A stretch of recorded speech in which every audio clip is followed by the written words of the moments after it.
If you've been around my channel for a while, you'll know I have an unhealthy obsession with a long since defunct operating system made by a company called Be Incorporated, after learning about it from an also now defunct UK magazine publication, PC Plus.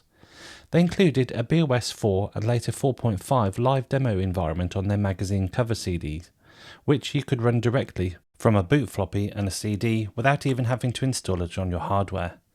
It was limited, but it was fast and efficient. Even opening applications seemed to open instantly, considering it was all being run from a CD. In December of 1999, I dragged my dad around PC World. It was one of my favourite pastimes, as I liked to go and play with all the latest tech out there, and out of the corner of my eye in the software section, I noticed a boxed retail copy of BeOS 4.5. I somehow used all the powers of persuasion, managed to convince my dad to buy it for me for Christmas. When we got back to the house, I immediately tried to install it on the tiny PC my stepmother had. Up to this point, all of the machines I'd run the live CD on were either my granddad's old Packard Bell, which we hadn't given him yet, or the LNX PCs used at the construction company I used to work for. Compatibility was sketchy. The Packard Bell's graphics chipset gave me a colour display, but it didn't like the audio or the modem. The PCs at work all had ATI graphics adapters, so I had colour there too, but none of the network cards or sound cards worked, so it meant I was limited to running the software that was included on the live CD. A nice option was being able to make a preferences floppy disk so I could save my preferences between sessions, such as desk bar or icon locations, backgrounds, colour depths, as well as a few other things. I still have my BeOS 5 Pro CDs that I must have bought from somewhere, but I've no recollection of where. Probably PC World again, but that memory is lost to time. Periodically, I like to go back and have a play with the BeOS, as even today it feels fun and fresh. What I like about it was very Mac-like, and having come from a Mac, things felt very familiar, and it was fast. Even on those earlier machines like the Packard Bell, which was rocking a 133MHz Pentium, or the 233 or 266MHz Pentium 2 machines at work, this thing flew. In 2010 I had the itch again, but this time decided to build a 100% compatible BeOS machine, so I set about it. I found a dual CPU motherboard, some RAM, a compatible graphics card, network adapter, sound card, and even the CD burner would work with the Burn application. Everything worked out of the box and it was great. With internet connectivity, copying applications over was easy, and I was able to install things like Doom, Basilisk 2 or Sheepshaver, or the Go whatever it's called productivity suite that was bundled with my copy of R5. Fast forward about another 10 years, and when I started this YouTube channel, some of my earliest videos were with me and my friend Wolf, building yet another 100% compatible B machine which I call B Beige. However, this machine wasn't quite as beefy as the first. In 2019 the prices of second-hand computer hardware were on the rise, so I had to settle for a much more pedestrian Pentium 2 266 CPU. It was a fun project and I enjoyed building it with Wolf, as we're both as mad as each other, so lots of laughs and stupid jokes. However, a while later I started experiencing some issues with it which necessitated the replacement of the motherboard, but this time I found a much nicer Pentium 3 866MHz CPU and motherboard combo, which is what's inside it today. So, after that massive preamble, what's the topic of today's video, I hear you cry? Well, I'm glad you asked. I'm only really experienced with running BeOS R4, R4.5 or R5, and I've not really had chance to try older versions. And as luck would have it, I was browsing eBay one day and came across a preview release which works on my Power Macintosh 7300-200 for a whole £6. Now that machine was in storage and unfortunately the CD-ROM has died, so that put plans on hold. SCSI anything is getting stupidly expensive, as are SCSI CD-ROMs, so I couldn't justify the price of a new one. That's where the blue SCSI comes in. It now does CD-ROM emulation, which is how I got round to finally experiencing this super early release. It's PowerPC only, and I don't think B ported to the x86 platform till around release 3, and this version looks quite different from these releases. I've also only ever seen the odd one or two screenshots from this version online, so it was great to be able to experience it firsthand. Oh, and I need to give a shout out to a really nice chap on Twitter who sent me a sealed copy of a BeOS 4.5 demo CD. His name is Stas Maximov, so a massive thanks to him for mailing me this CD. Okay, enough waffle, let's get on with it. Right after this message from PCBWay. PCBWay is a one-stop shop for custom PCBs, 3D printing, CNC machining, injection molding, and even sheet metal fabrication. So if you're working on a retro build or designing your own hardware from scratch, PCBWay makes it incredibly easy to bring your projects to life. Just upload your design files and get an instant quote, and they'll take care of the rest with a fast turnaround and top-notch quality. Their boards look great and their pricing is super reasonable, and even their customer service is excellent. I've used them myself for their 3D printing services and was blown away by the quality, so I can definitely recommend them. Head over to PCBWay.com and there's a link in the description below. You launch the BeOS one of two ways, either at boot up or via the BeOS launcher in macOS. The screen dims and shows a B logo, which for some reason doesn't show on my screen capture, and then after a few moments you're taken to the installer. Luckily, you don't need to install the preview to play with it, as it will run as a live CD if you cancel out of the installer. The display dock is a bar that runs along the left-hand side of the screen and has the B menu and an application button for the currently focused on application, which will change depending on what you have open. One of the issues about running from a live CD is the file system is read-only, so the find won't work due to the way it writes a file to the file system.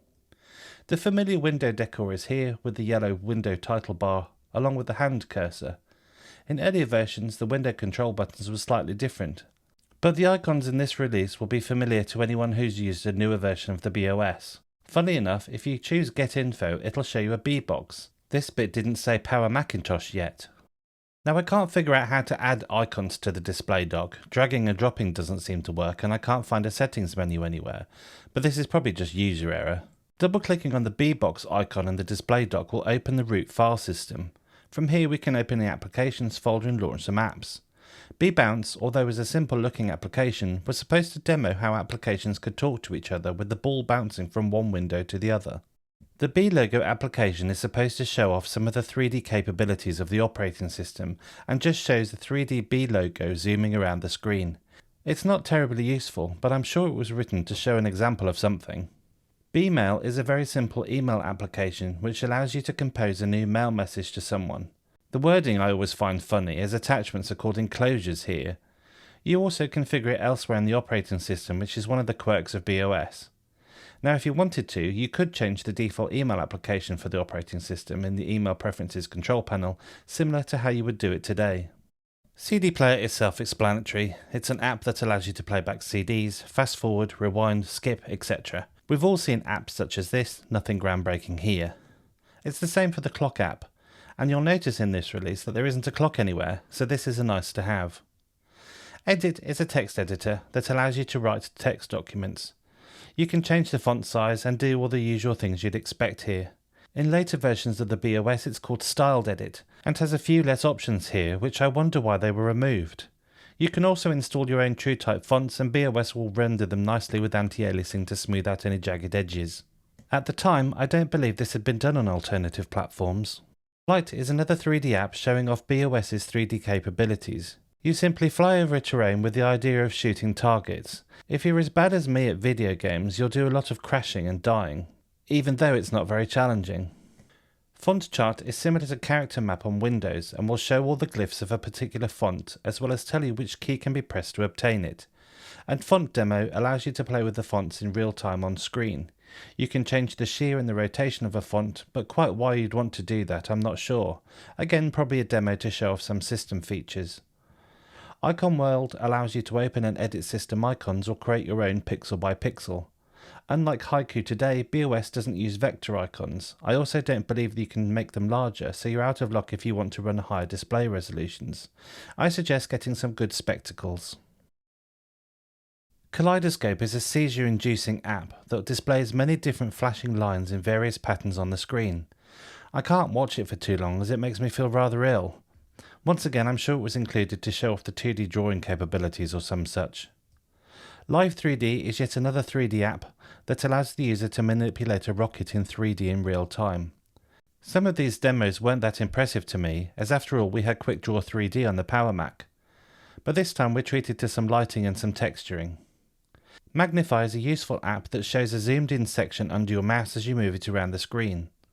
And Mandelbrot is an app that is often used as an OS demo to show off the performance. Rendering it is CPU intensive and highlights how well the system handles maths and graphics and multitasking. In BeOS, it was a way to demonstrate advanced features like multi-threading and system responsiveness, making it more than just a pretty fractal, but a real performance benchmark. Minesweeper needs no explanation. This is a copy of Minesweeper found on Windows, with the only difference being the score and time being in yellow rather than the familiar green. I hated this game. Miniplayer is a slimmed down CD player, although I'm not sure why B felt the need to include 2 CD players, so thanks I guess. Now BeOS came with its own web browser called NetPositive. In each revision it got better and better, but compared to its competition it still lacked many features such as plugins or even JavaScript. Most of the documentation came in HTML format, so it was a necessary inclusion. I couldn't get PlaySound to do anything, so we'll skip that one and instead look at Poorman. This is a HTTP server that allows you to share web pages from your machine. Pulse is a staple of BeOS and shows you what the CPU is doing in real time. Moving it around the screen shows the CPU furiously working to render the display. SCSI Probe allows you to see what's on the SCSI bus, as well as mount volumes if they haven't already been mounted. It looks similar to an app I've used on macOS.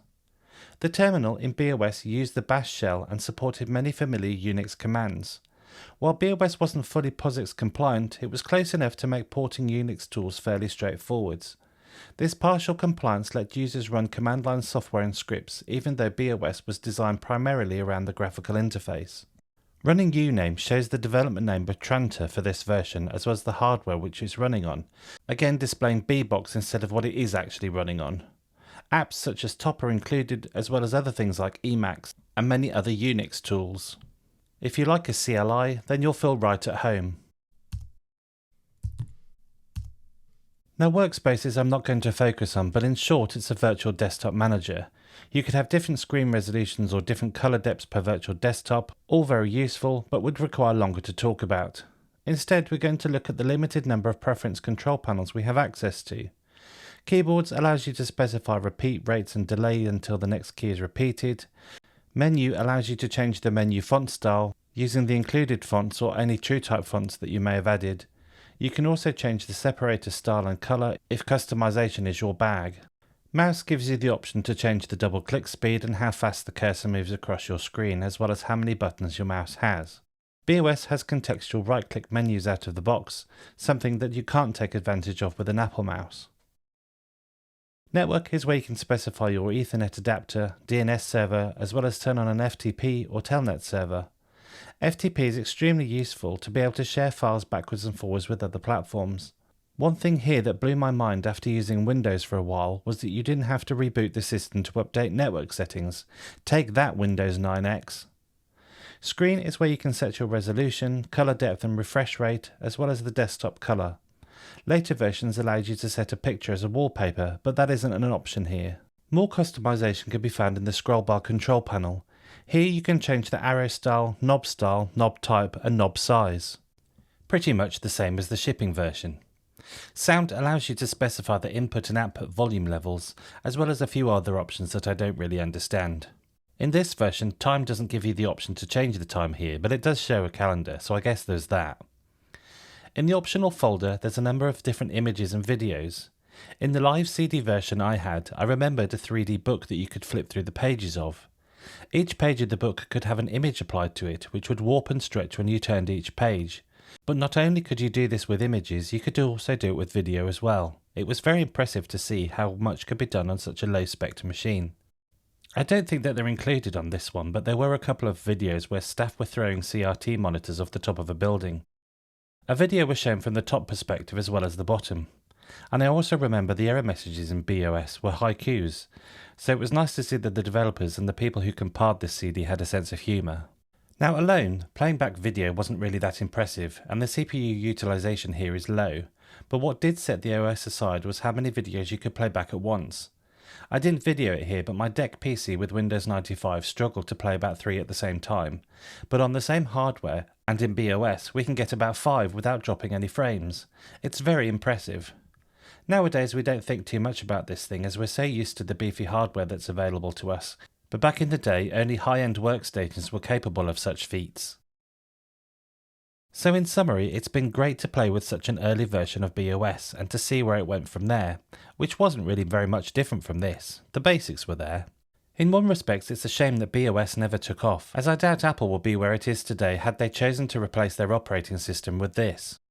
Well, thanks ever so much for watching, and I'll see you in the next one.